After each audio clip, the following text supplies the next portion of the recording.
First off, thank you very much for having me, and thank you, Viraji, for hosting. I mean, I've seen the power of an ecosystem. I mean, if you look at what Palo Alto and the greater Bay Area is, it's because of one institution.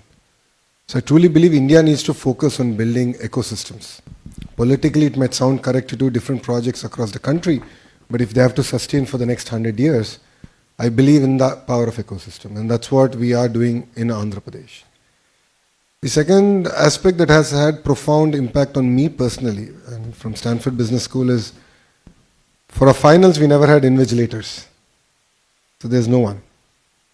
And that left a profound impact on me on the need to build character and integrity and make that part of our culture, our rhythm, and in education. So when I did talk about this to our Chief Minister, Mr. Naidu, he said, good. So you have to deal with human resource development, PG and skill development, and IT and electronics. So you can do that better. And that was the task given to me. Thank you. I'm going to jump right into another project that Andhra has taken immediately after election, something that is quite unique. The Prime Minister has announced the Viksit Bharat project, which is 2047. And then Andhra, as one amongst the first states to have announced what is called Swarna Andhra 2047. This is a very unique state-level project, also very much in keeping with Mr. Naidu's vision, pioneering everything, going out there, doing it, taking the big targets, putting it down for themselves, for the bureaucracy, for the stakeholders, businesses, and has a lot of sectorial policies that are in that. I'm told there is industrial policies, renewable energy, IT, GCCs, data center, cloud, building on the vision of a tech-driven Andhra. If you could elaborate a little bit about that, because it's not, I think it's one of the few and unique propositions from a state. So if you could just elaborate on that a bit. No, the Honorable Prime Minister pre-election did talk about Viksit Bharat. And taking a leaf from that book, we said, let's now focus on Viksit Andhra Pradesh. And we broadly laid out the vision of what we want to achieve. And then we are now going back to our electorate and asking feedback on what we should do. So it's a people-led movement, number one. Number two, as a state, taking from my first question, as a state, we believe in the power of ecosystems. So if you look at the state of Andhra Pradesh, we are peculiarly a long state. We have the second longest coastline. So each district is a geography for administration in India. Each district, we have specific focus areas. So if you take the southern bit, we want to focus on automotive manufacturing in one district. Renewable energy is a big thrust area. It's not just about solar, wind, it's about the pump storage projects. Close to 72 gigawatts is going to get built out in the next 5 years. Then you have the two other districts which are focused on electronics manufacturing, which is the Chittoor and Kadapa district. So like this, we have very district-specific focus areas. So coming to north of our state, we're going to focus on data centers, big data, the entire chem and pharma hub. So there's a lot of specific focus areas, and then we go back and say, what should each department do in order to achieve this vision? So for me, it's very clear that I have training institutes in the government. The ITI is polytechnic. So we're going to train manpower for tomorrow. So let's talk about all the green jobs we can create in one district. All the civil aviation jobs we can create out of one district. So that gives a lot of clarity, alignment for the state government on what we should go out achieving. And apart from that, Viksit Andhra Pradesh, which is Swarna Andhra Pradesh that we have. Swarna Andhra Pradesh translates to Golden Andhra Pradesh. We are now working backwards of saying that, okay, if we need to achieve this kind of per capita income, then how do we go about achieving it? So which department should do what, and we're going to measure ourselves on a monthly basis, like how all of you do your business. Even the state is going to do this. On a monthly basis, we're going to measure it. And the second part is, in this journey, we don't want anyone left behind. So we are creating a family, a report card of sorts, and saying what are the project or practice we can give to that family to pull them out of the cycle of poverty. So it's no longer about wealth creation alone, but how do you ensure that even people below the poverty line can be given a handout and to just pull them out of the cycle of poverty. And that's something that I think is going to be very unique to the state, and we're going to launch this in the next 3 months. Excellent, congratulations. Just to link to that is another pioneering effort in this very short period since the election, which is the skill census. We haven't heard of this widely. But when I was doing the research, I sort of came across this, which is very unique again to Andhra, which is a basically creation of population scale digital public infrastructure for skilling and employment. It reflects the forward-looking vision of the Honorable Prime Minister, Chief Minister, to sort of build this capacity. First, do a census, and then could you elaborate on that a little bit? Another pioneering concept.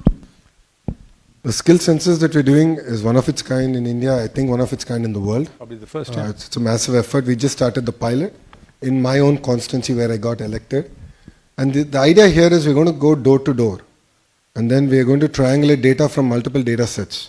So apart from the household data, the education data, we want to understand what is a basic skill set. And then come back and see what kind of skill interventions we can do based on the market demand. So think about industry from one side, the youth on one side, and government has a platform. And then skill up it's going to be a journey. It's not a destination. It's not a one-off effort as far as our state is concerned. So we know where the industry is moving, and we want to learn from that, from all of you. And then we want to work backwards on saying, to this family, what can we do? What is the skill intervention that we can do? So it's very, very micro-targeting that we're going to now do. And I believe that will ensure that we deliver on the first promise in a manifesto, which is to create 2 million jobs in 5 years as a state. And we are the only political party to actually make that bold statement before an election. Wow.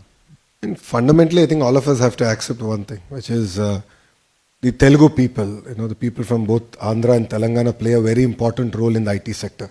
And all this points back to the reforms that Mr. Naidu did in his first term as Chief Minister, which is to get a lot of investments in education. So we have a lot of engineering colleges come up. So we have amazing talent. And this talent has gone across the globe. And taking a leaf out of that, what we are looking at as Visakhapatnam is, why can't we ride the wave of big data and the AI ML? So like when you look at Hyderabad, it was all the Y2K boom. So we have a next frontier that we can now do. And that's where I believe that Visakhapatnam can play a very important role.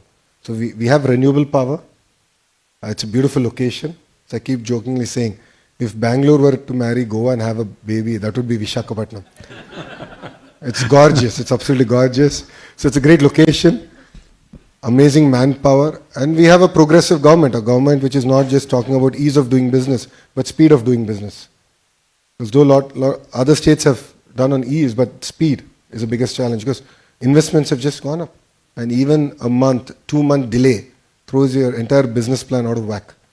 So we understand that and we want to deliver on the speed of business promise. So Visakhapatnam is going to be a focus from an IT perspective, our chemical, pharma perspective, and even medical devices manufacturing. So it's going to be a hub. We're going to do the entire ecosystem. All the ITIs, the polytechnics, all the engineering colleges there are going to focus on creating world-class curriculum and delivering on that promise.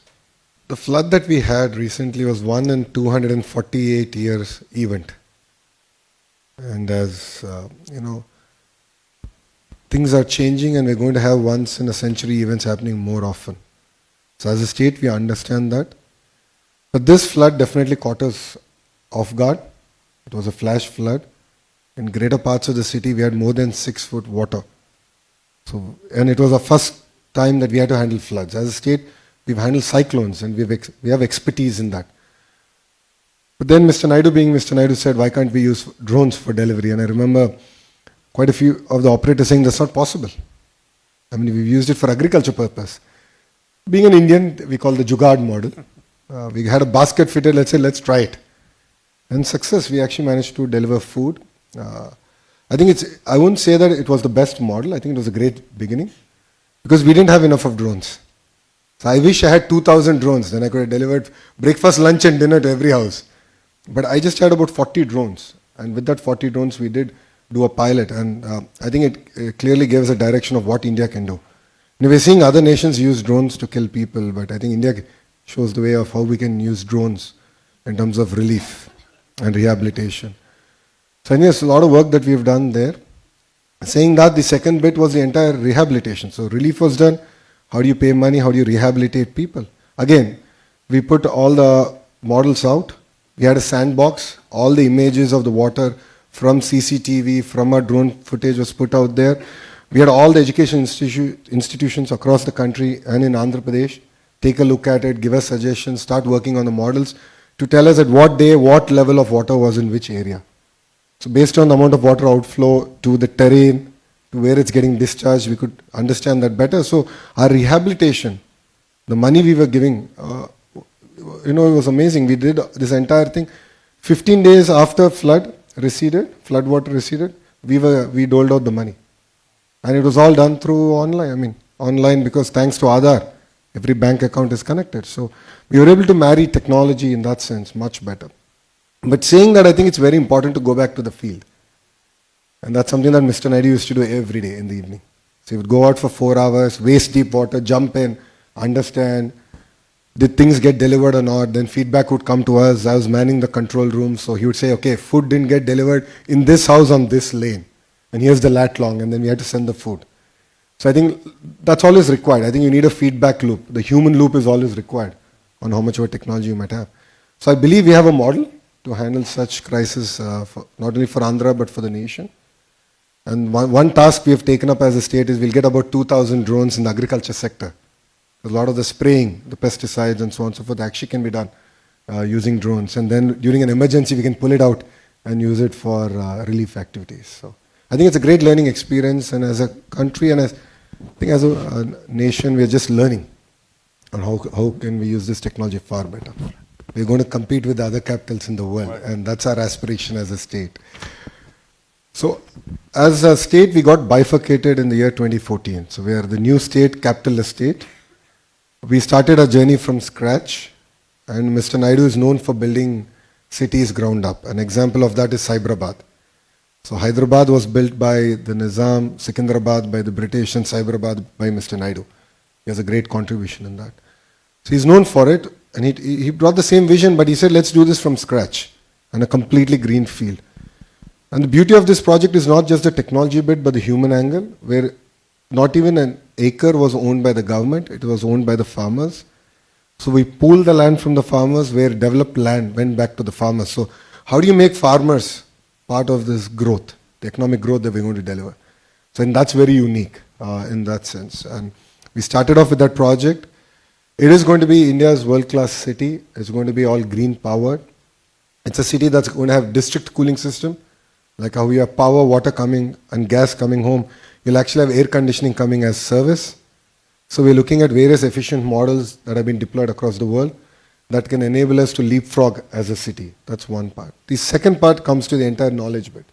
If you look at it, we already have India's premier institutes like SRM, VIT, already having campuses there, and they're creating world-class students, faculty coming out of that area, and more campuses are going to come.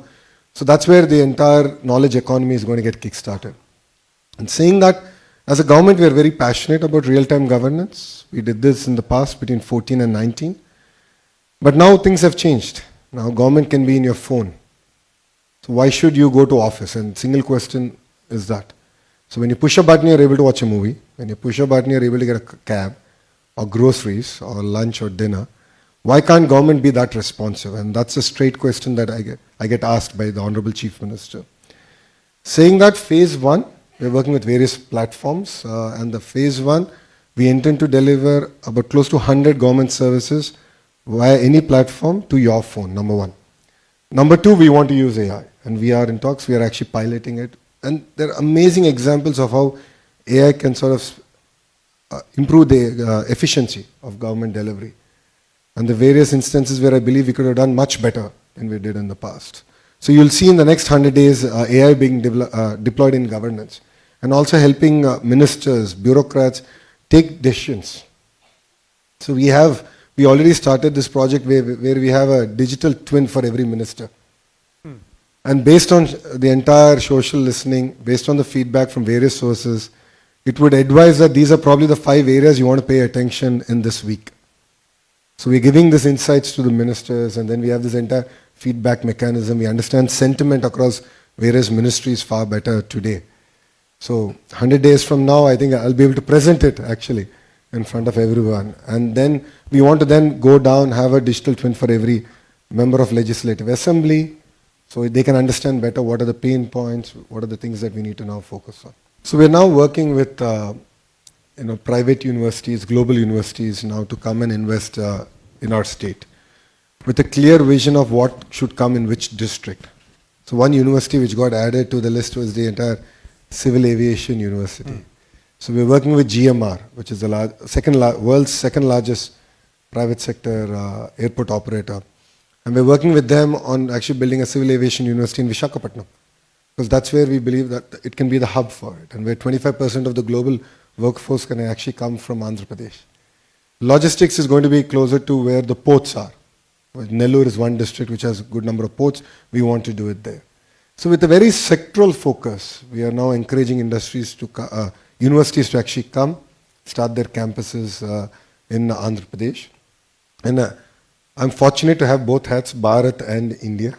So Bharat hat is the Human Resource Development Ministry. India, of course, is the IT Electronics Ministry. So I'm lucky to have both, and I'm able to steer in terms of policy and what is required. So I keep saying, one size does not fit all. That's quite clear. Things have changed substantially. And what we can deliver is speed of doing business. And as a state, if you see a lot of institutions that wanted to become deemed universities, we created a policy for them to do that. And a lot of universities that want to start from scratch, it's going to be tailor-made for them based on their investment, the sector that they want to enter in Andhra Pradesh. As you rightly said, Mr. Naidu is always ahead of his time. And as a political establishment, we tend to put the cart ahead of the horse. And you've seen subsequent elections, we have not been able to win. And that's something that we take as strong feedback for ourselves, that continuity in governance is equally, if not more important at this juncture for our state of Andhra Pradesh to see our vision through, number one. Number two, whatever vision I've shared with you is something that I've already discussed with the electorate, and we go back for constant feedback, and we will involve them in the entire process. And the last bit, I think even the political class or the bureaucracy, I think the last 5 years was a slumber. So I think it's taken us a bit of time to wake everyone up and say, let's move. And with a kind of renewed interest and energy that Andhra is now witnessing, creating that momentum is going to be very critical for us as a state. I think these are the clear three things that we want to go about delivering. And I'm sure that these three delivered, then Andhra Pradesh should be the first $1 trillion economy in India. Thank you very much again for having me here. I'm honored. See, Mr. Naidu is a veteran. This is the 4th term. He's the Chief Minister of Andhra Pradesh. But he brings renewed energy. Just to give you an idea of the kind of mandate we got, out of the 175 constituencies we contested, we won 164. That's a 92% strike rate. It's the highest ever even we've witnessed. Saying that, out of the 164, 88 of us are first-time members of Legislative Assembly. In his cabinet, 17 ministers are first-time ministers. So a lot of fresh faces, a lot of energy to do good. All of us are raring to just get going. Andhra Pradesh is, as I said, a very long state, which lends itself very well for decentralized development with clear sectoral focus. As I already stated, we believe in the power of ecosystems. And we are here to deliver on that ecosystem. A lot of work has already been done between 14 and 19. It could be renewable energy, it could be the automotive, the mobility sector. Electronics manufacturing is another great area where a lot of work has already been done. Biofuels, aquaculture, pharma, then you of course have the entire medical devices manufacturing, the IT space. So the state lends itself very well for investments across all sectors. And the beauty of our state is we can potentially be a net zero in terms of carbon emissions as a state. Sheerly because of the 72 gigawatts of renewable energy that is going to come online by the end of our term, which is 2029. So as a state, we are competing with other states, no second thoughts about it. But one thing I can promise to you in Andhra Pradesh is speed of doing business. That's something that other states cannot promise. We will deliver on that. As ministers, we are very committed to it. So every investor who's knocked on my door, we have a WhatsApp group that we create, and then we are in touch with them. And every week we update the investor on what has happened, what needs to be done, what are our hits and misses for the week, where have we fell short, and how are you going to make that up? Because see, your investments ticket sizes have increased. I mean, now $1 billion investment seems to be a norm of the day. But then a week delay, a month delay, or even a 6-month delay of your project is just going to throw your business plan out of the window. So we understand that, we appreciate that. So we will deliver on the speed of doing business, and we're here to deliver. And last point, for us to deliver this, we have recreated Economic Development Board, which is being headed by a young IAS officer. And we have his entire team under him is coming from the private sector. So veterans from that industry are going to come, join the Economic Development Board. So they'll be your single port of call and your point of contact. And anyone investing over $1 billion in our state will have a dedicated person from the state sitting in your office and delivering on the promises that we have made to you. So I request all of you to look at our state. Please come. You will see the renewed energy that we have, the great opportunities across all sectors. It could be the new capital city, it could be our port, it could be our big data, it could be the petrochem, chemical, the entire pharma ecosystem. There's amazing opportunities out there. So I request all of you to take a hard look at the state of Andhra Pradesh and definitely give us an opportunity, and believe me, we will deliver much, much better than any other state in India. So thank you very much for having me. Jai Hind.